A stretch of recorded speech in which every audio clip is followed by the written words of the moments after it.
இப்படிக்கு வாழ்க்கை சொந்தங்கள் அனைவருக்கும் வணக்கம். எல்லாரும் எப்படி இருக்கீங்க? நானும் ரொம்பவே நல்லா இருக்கேங்க. மரேசாரா உங்க கூட பேசிட்டு இருக்கேன். நீங்க நான் பேசுறத கேட்டுட்டு இருக்கீங்க. நாம இன்னைக்கு வீடியோக்குள்ள போறதுக்கு முன்னாடி நீங்க இன்னும் நம்ம சேனலை சப்ஸ்கிரைப் பண்ணாம பார்த்துட்டு இருக்கீங்க அப்படின்னா மறக்காம நம்ம சேனலை சப்ஸ்கிரைப் பண்ணி வச்சுக்கோங்க. கூடவே பக்கத்துல இருக்கிற பெல் ஐக்கானையும் பிரஸ் பண்ணி வச்சுக்கோங்க. அப்பதான் நான் போடுற வீடியோஸ் உங்களுக்கு நோட்டிபிகேஷன்ல வரும். நீங்க நான் பேசுறத கேட்கவும் பார்க்கவும் முடியும். சரி, இன்னைக்குள்ள கதைக்குள்ள போயிடலாமா? அது ஒரு அழகான காலை பொழுது. அந்த காலை பொழுதுல மெல்லிய பனி அந்த நகரத்தோட சாலைகள்ல மொத்தமா படர்ந்திருக்கு. அப்படி இருந்தாலுமே எல்லா வாகனங்களுமே ரொம்ப ஃபாஸ்டா போயிட்டே இருக்கு. அது ஏன் அப்படின்னா அவங்களோட ரொட்டீன். கிளைமேட் எப்படி இருந்தா என்ன, அவங்களோட ரொட்டீன் போய் தானே ஆகணும். வேலைக்கு போகணும், அவங்கவுங்களுக்கு படிப்புக்கு போகணும், இல்லை ஏதாவது தேவைகள் இருக்கும்னு எல்லாருமே போயிட்டு வந்துட்டு இருக்காங்க. ரொம்ப பிஸியான ஒரு நகரமா அது இருக்கு. அந்த நகரத்தோட அடுக்குமாடி குடியிருப்புல இருக்கிற ஒரு சிறிய ஜன்னல் வழியா அருண் எட்டி பார்த்துக்கிட்டே நிறைய விஷயங்களை யோசிச்சுட்டு இருக்கான். நம்மளோட ஃபியூச்சர் எப்படி இருக்க போகுது அப்படின்றத ரொம்ப ரொம்ப யோசிச்சுக்கிட்டே ரொம்ப கவலையா நின்றுட்டு இருக்கான். அவன் படிப்புல ரொம்ப சராசரியான ஆளா இருந்தாலும் அவன் மனசுக்குள்ள எப்பவுமே ஒரு பெரிய இடத்த அடையணும், ஒரு பெரிய வெற்றியை அச்சீவ் பண்ணணும் அப்படிங்கிற கனவு மட்டும் அவனுக்குள்ள இருந்துகிட்டே இருக்கு. ஆனா அந்த கனவை நான் எப்படி அடைய போறேன், அதுக்கான நோக்கம் என்ன, அதுக்காக என்கிட்ட இருக்கிற ஆர்வங்கள் என்னென்ன, நான் என்னென்ன அதுக்காக முயற்சி பண்றேன், இப்படியான விஷயங்களை அவனால அனலைஸ் பண்ணி அவனே கண்டுபிடிக்க அவனால முடியல. ஒரு நாள் அருண் அவனோட பழைய நண்பன் சந்தோஷ பாக்குறான். சந்தோஷ் அவனோட நிலைமைய பார்த்துட்டு அவன் யோசிக்கிற விஷயங்கள் எல்லாம் தெரிஞ்சுக்கிட்டு அவனுக்கு ஒரு புக்கை ரெஃபர் பண்றான். அருணுக்கு ஸ்டார்டிங்ல அந்த புக்கை பத்தின பெரிய விஷயங்கள் தெரியாது. நார்மலாவே அவனுக்கு புக்கு படிக்கிற பழக்கம்லாம் பெருசா இல்லை அப்படிங்கிறதுனால ரொம்ப தயங்குறான். இருந்தாலும் சந்தோஷ் ரொம்ப ஃபோர்ஸ் பண்ணதுனால அந்த புக்கை வாங்கி படிக்க ஆரம்பிக்கிறான். அந்த புக்ல இருக்கிற வரிகள் அவனோட மனசுல ஆழமா பதிஞ்சு போகுது. அருணுக்கு அப்பதான் ஒரு விஷயம் புரியுது. அவனுக்கு அவனோட நோக்கம் அப்படின்றது அவனோட மனசோட ஆழத்துல புதைஞ்சு கிடக்கிற ஒரு விஷயம். அது வெளியில எங்கேயும் கிடைக்கிற விஷயம் கிடையாது அப்படிங்கறத அவன் தெளிவா தெரிஞ்சுக்கிறான். அப்போ அருணுக்கு அவனோட பள்ளி பருவம் ஞாபகத்துக்கு வருது. அவன் சின்ன வயசுல ஒரு தடவை அவனோட ஸ்கூல்ல ஆனுவல் டே அப்போ ஒரு நாடகம் போட்டிருந்தான். அந்த நாடகத்துல அவனோட நடிப்பு எல்லாருமே பாராட்டுறாங்க. அந்த ஞாபகங்கள் எல்லாமே இப்ப அவனோட மனசுக்குள்ள வந்து போயிட்டே இருக்கு. தான் ஒரு நல்ல நடிகனா வர முடியும், நடிக்கிற திறமை தனக்குள்ள எப்பவுமே இருந்துகிட்டே இருக்கு, சின்ன வயசுல இருந்தது இப்ப மறைஞ்சு போகாது அப்படிங்கறத அவன் தன்னைத்தானே உணர்ந்துக்கிறான். சரி, தன்னால ஒரு நல்ல நடிகனாக முடியும் அப்படிங்கிற தன்னம்பிக்கை அவனுக்குள்ள வந்ததுக்கு அப்புறம் அவன் போய் அவங்க அப்பா அம்மா கிட்ட இதை பத்தி பேசுறான். நான் இந்த மாதிரி ஆக்டிங் கோர்ஸ் இருப்பேன், அதுக்கப்புறம் ஒரு நல்ல ஆக்டரா வரப்போறேன், நான் சாதிக்க போறேன் என் வாழ்க்கையில அப்படின்னு சொல்லி அவன் போய் சொல்றான். ஆனா அவங்க அப்பா அம்மா அதை ஏத்துக்கவே இல்லை. நார்மலாவே நம்ம வீடுகள்ல நம்ம பிள்ளைகள் நம்ம கிட்ட ஒரு விஷயம் சொல்லும்போது டாக்டர் ஆகணும், இன்ஜினியர் ஆகணும், இப்படியான சமுதாயத்துல அதிகப்படியான லெவல்ல இருக்கிறதா நினைக்கக்கூடிய எல்லா விஷயங்கள்ல பசங்க சொன்னாங்கன்னா நம்ம அப்ரிஷியேட் பண்றோம், அதுக்காக கடன் வாங்கியாவது அவங்களுக்கு செய்யறோம், எல்லாத்தையுமே தியாகம் பண்ணி அவங்களுக்கு செஞ்சிடறோம். ஆனா அவங்களோட பேஷன் என்ன, அவங்களோட இன்ட்ரெஸ்ட் என்ன, அவங்களுக்கு என்ன பிடிச்சிருக்கு அப்படிங்கறத நம்ம தெரிஞ்சுக்கிறதுல முக்காவாசி பேரண்ட்ஸ் இன்ட்ரெஸ்ட் காட்டுறதும் இல்லை. அப்படியே அந்த குழந்தைங்க மிஞ்சி போய் நம்ம கிட்ட சொன்னாலும் அதை அக்செப்ட் பண்ணிக்கிட்டு அவங்கள தட்டி கொடுத்து அதுல அவங்கள வெற்றி அடைய வைக்கிறதுக்கான முயற்சிகளை எஃபர்ட்ஸ் போடுறதுக்கு நம்ம யாருமே ரெடியா இல்லைன்னு கூட சொல்லலாம். அதே மாதிரிதான் அருணோட பேரண்ட்ஸும் இதை எதிர்க்கிறாங்க. நடிப்பு அப்படின்றது ரொம்ப கஷ்டமான ஒரு விஷயம், நீ சீக்கிரமால அதுல சாதிக்க முடியாது, பெருசா சம்பாதிக்க முடியாது, அதுல பெருசா எதிர்காலம் அப்படின்றதெல்லாம் இல்ல, நடிக்க போனவங்க எல்லாருமே நடிகர் ஆயிட்டாங்க சாதிச்சிட்டாங்கன்னு சொல்ல முடியாது அப்படின்னு அவனை டிமோட்டிவேட் பண்றாங்க. இதனால அருணுக்கு ரொம்பவே கவலையாயிடுது. அவன் ரொம்ப டவுனா ஃபீல் பண்றான். ஓ ஆமா, என்னால முடியாது அப்படின்ற மாதிரி ஒரு மாதிரி டவுனா ஃபீல் பண்றான்.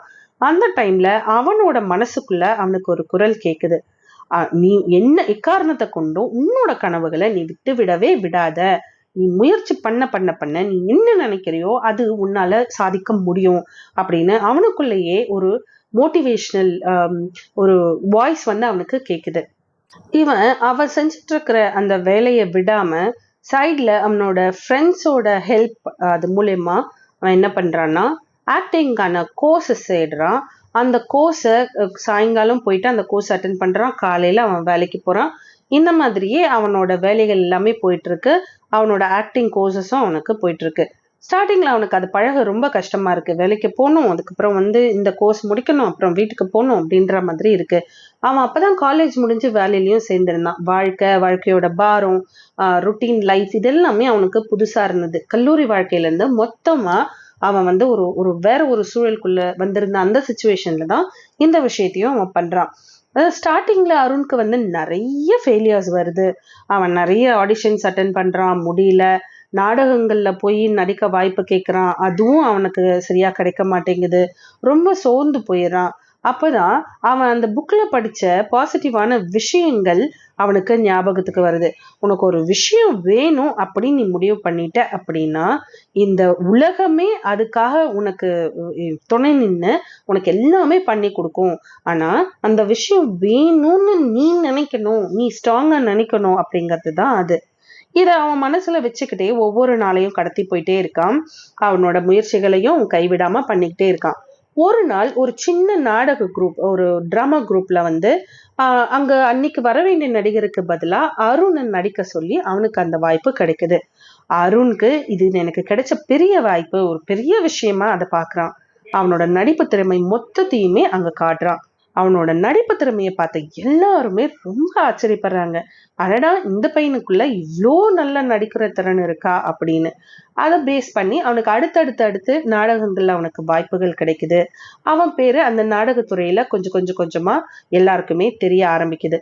அவங்க அப்பா அம்மாவுக்கும் அவனோட திறமை பத்தி பார்த்ததுக்கு அப்புறம் அவங்களுக்கு கொஞ்சம் பெருமையா இருக்கு. சரி, அவனோட பேஷன் அப்படின்னு அவன் சேஸ் பண்ணி போனாலும் அவனோட ரெகுலர் வாழ்க்கையும் விடாம என் பையன் இதுலயும் சாதிச்சுட்டு வரான் அப்படின்றத நினைச்சு அவங்க சந்தோஷப்படுறாங்க. ஒரு நாள் அவனுக்கு ஒரு படத்துல ஹீரோவா நடிக்கிறதுக்கான வாய்ப்பும் அவனுக்கு கிடைக்குது. அந்த படத்துல இருந்து அவனோட கெரியரையும் ஸ்டார்ட் பண்றான்.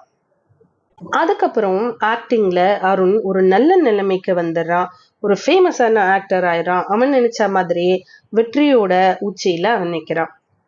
நம்மளோட லைஃப்லயும் அருணுக்கு ஏற்பட்ட மாதிரியான சூழல்கள் நிறைய டைம் நாம ஃபேஸ் பண்ணியிருப்போம்.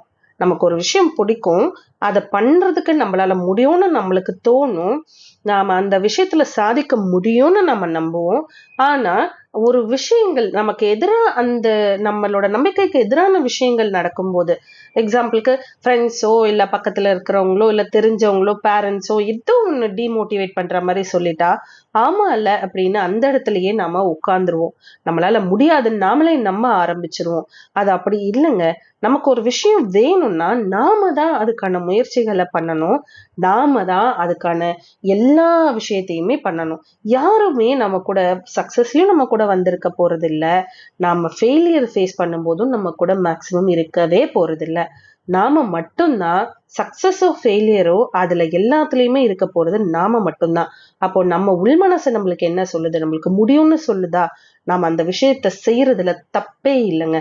ஃபெயிலியர்ஸ் வந்தா வரட்டும், அதை தொடச்சு போட்டுட்டு நேரா முன்னேறி போயிட்டே இருக்கலான்ற தன்னம்பிக்கையோட நாம நினைச்ச விஷயத்த நோக்கி நாம ஃபுல் ஃபோக்கஸ்டா போயிட்டே இருந்தோம் அப்படின்னா, வெற்றி நம்மளுக்கு ரொம்ப சூப்பரா இனிக்கக்கூடிய ஒரு விஷயமா நம்மளுக்கு அமையும் அப்படிங்கிறதுல எந்த டவுட்டுமே கிடையாது. இன்னைக்கான இந்த மோட்டிவேஷனல் வீடியோ உங்களுக்கு ரொம்பவே ஹெல்ப்ஃபுல்லா இருந்திருக்கும்னு நான் நம்புறேன். உங்களுக்கு ஏதாவது டாபிக் சஜஷன்ஸ் இருக்கு, நான் கண்டென்ட் போடுறதுல சஜஷன்ஸ் இருக்கு அப்படின்னா நீங்க தாராளமா கமெண்ட் செக்ஷன்ல அதை சொல்லலாம். மறக்காம நம்ம சேனலை சப்ஸ்கிரைப் பண்ணி வச்சிருங்க. பக்கத்திலே இருக்கிற பெல் ஐக்கானையும் பிரஸ் பண்ணி வச்சிருங்க.